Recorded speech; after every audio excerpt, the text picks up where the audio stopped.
What's going on, folks? And we're back. And joining us again live is Larry Vickers.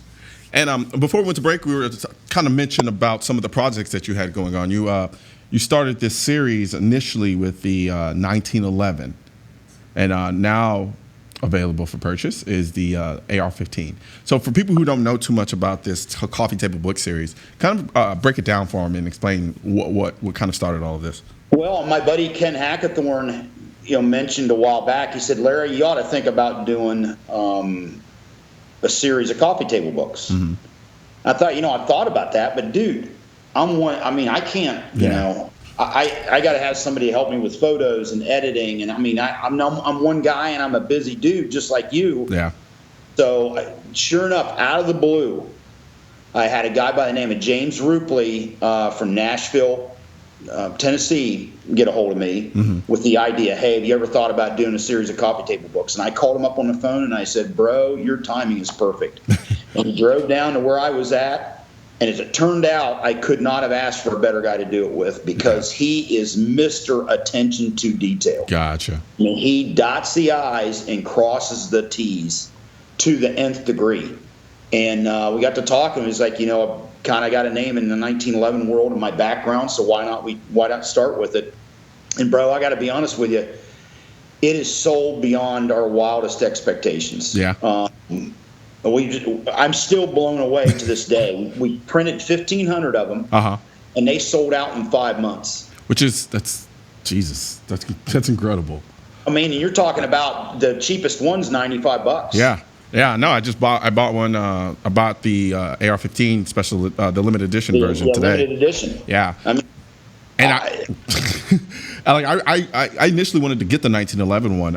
I procrastinated, and looked and it was sold out. Well, the good news is we've had a lot of people. I mean, there isn't a week goes by. Actually, a couple times a week we get people that want to buy the 1911 one. So we're planning on a limited reprint in 2017 at some point. Gotcha. So okay. if you stay dialed into the Vickers Guide newsletter, vickersguide.com newsletter, you'll know when it's coming out. It's one of the reasons why I wanted to get it, because that idea had crossed my mind too. I just knew I just didn't have the logistics in place to do something like that.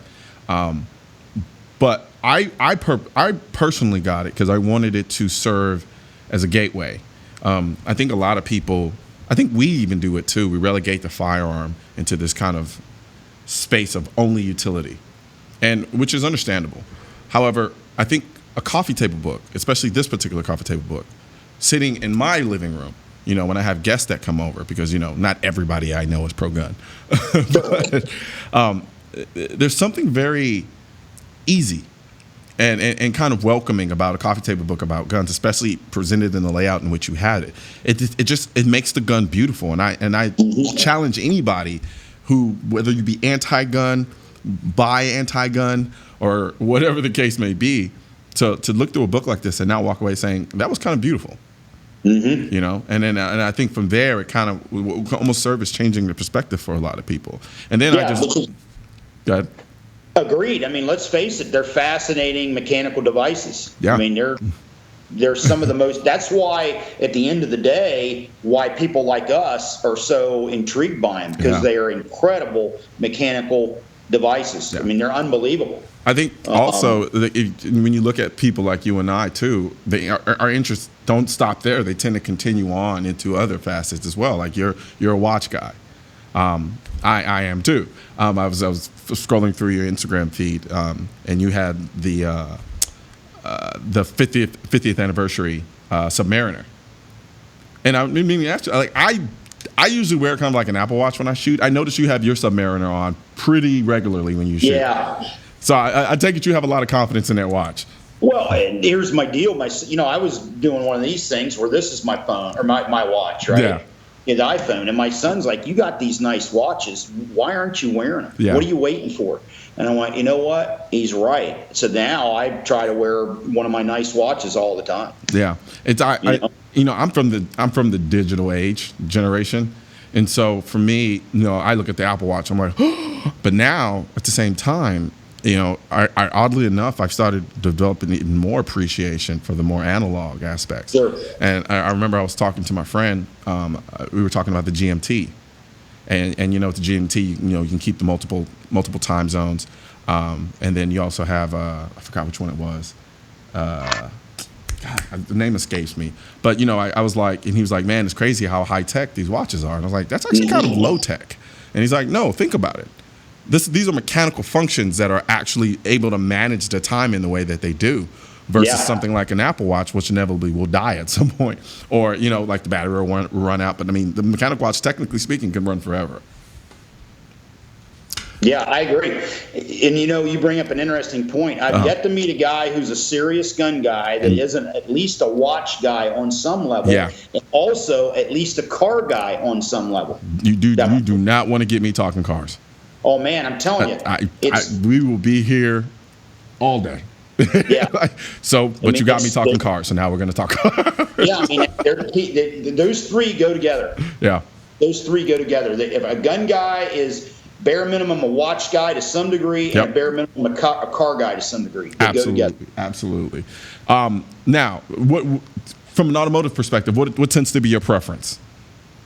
I tell you, man, I've really gotten to the point where I'm very impressed by the overall quality, presentation, and really their approach to Porsche. Really? I've really turned into a Porsche guy. Yeah. I'm torn. I love Porsche. They're great cars. They're almost too good. And I think that's the problem. I think it kind of loses some elements of personality. No, they're so clinical. They're so good. It's just there's no imperfection there, which I love. But I think I'm one of those weirdos who kind of likes little quirks. Something the car does that kind of annoys you, but you kind of like it at the same time. Yeah, I mean, it gives it personality. Exactly. So yeah, but I can definitely, like, good friend Lasorte, he drives a Porsche and he never stops talking about it. Talks about it all the time, actually. Yeah. But it is definitely a car that now, if you were going to liken a particular car company to a gun company, if we were to start talking some of the major brands in the gun industry to some of the major automotive brands, how would you start lining those up? No, that's a good question. My buddy Ken Hackathorn brought up, Ruger and Dodge, or Ruger and Chrysler, Smith and Wesson and Ford. I'll give you that. And General Motors, or GM, Chevrolet and Colt. Okay. I mean, and you know what? I remember he told me that. I bet you it's been 20 years ago. Yeah. And I remember at the time kind of thinking about it. And then as time went on, I think he's spot on. Those three, I think that they would mirror each other spot on. Yep, I absolutely agree. Who would be Porsche, though?